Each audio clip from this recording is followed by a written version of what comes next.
Hi guys, my name is Alyssa Morrow. On January 18, 1994, during the Northridge earthquake, my grandpa was going to work, which was at the Hyatt Hotel on Sunset Boulevard in Hollywood.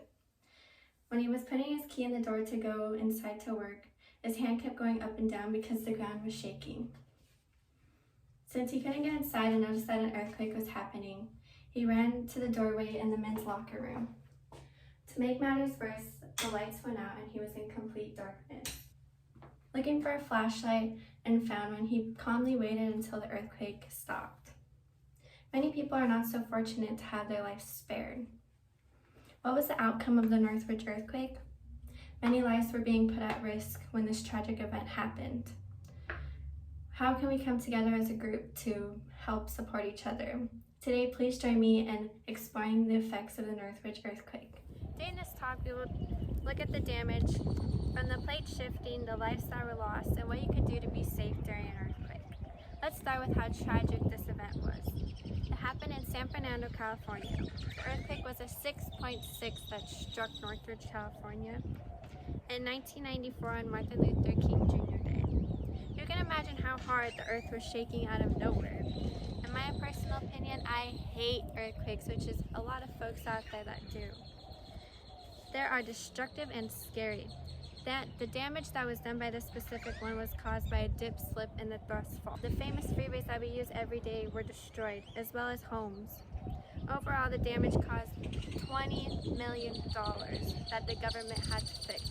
It was not only where the government had to spend a lot of money, but the same for the citizens that this occurred to. Down the street from where I live, we have a high school called Voss, but before it was a famous hospital called Kaiser, which is crazy to think about that students are going to a school that used to be a hospital, kind of spooky.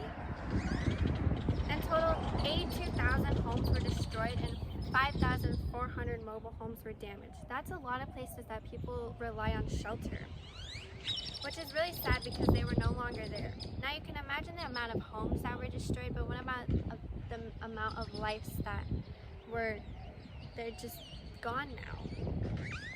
Remembering the lives that were lost is a point that is very important.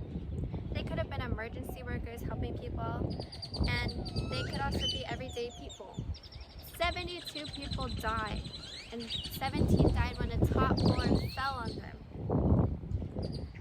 We have memorials for these people who passed away on this tragic day. A college that is right down the street from me, a lot of you might know, CSUN, has a memorial on their campus, along with a virtual cemetery for those families for the people who died. A story that I found interesting was that a girl named Ellis Kaplan, whose parents died in the Northridge earthquake, she started a GoFundMe for her parents, and she sent all of the funds to the Pet Rescue Foundation, which I thought was really sweet of her.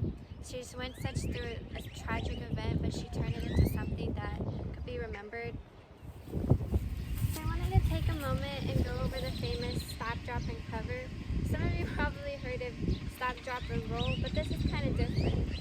So you're going to do, when the earth starts shaking, you're going to stop what you're doing, whatever you're doing, drop, and you're going to find the nearest table or any flat surface that can cover your head and your spinal cord. You can do that, or you can stand under a doorway to protect your spinal cord and your head. So I have my backpack here, and you're probably wondering why. This is my safety kit.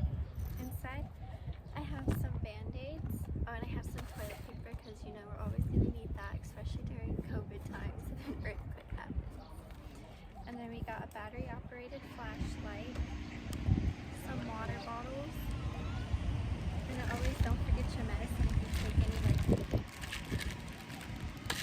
some perishable foods such as like cans, anything you can, and an extra pair of clothes because you never know what's going to happen. Now that you know the essentials of a safety kit and what to do during an earthquake, let's review. In conclusion, we talked about the story of my grandpa who was very scared during the Northridge earthquake.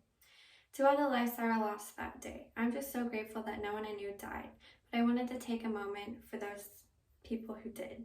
As a society, we need to be more prepared for these types of events and come up with the essentials of having an understanding of how an earthquake affected these people and a bunch of communities allows us to be grateful for our lives. Now that you know how to build a safety kit, I suggest you go out there and build one of your own. To honor those lives the people during the Northridge earthquake.